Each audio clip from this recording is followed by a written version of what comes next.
হইলে আবার একটু ভয় পাইতাম কি সারা রাত যে ওইখানে রসটাই হয় না আর কি আমার এই পেটে কত গেল রস আছে একদম আলাদা কোনো সমস্যা নাই।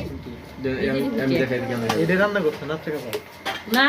পিঠা আছে সুন্দর পিঠা আছে গরু আছে না না না একটু খাও এটা তো দেখো না কখনো অল্প বেশি হয়ে যাবে।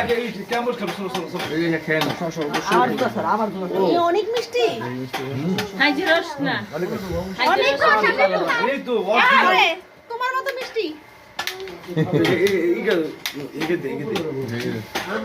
না সবাই খাও একটু একটু সবাই খাও সকালকার রসে কুয়াশা সহ রস বেশি হয়ে যায় এই জন্য ক্লান্ত লাগে অরিজিনাল না চার খায় না বলো রাফি কষ্ট করছে হ্যাঁ এই কষ্ট কি রাফি করছে ঠান্ডার মধ্যে গেছি এরে বাবা গেছি সেই বারবার মানে কত তো জানেন সেই আলাদা বছর ইসের কি জন্য করে এই ফেলা কুটিরা আচ্ছা ঠান্ডা বেশি যে বাইক চালাচ্ছে তার বেশি কষ্ট হতো তো হুন্ডান দিয়ে শেষ করো তাড়াতাড়ি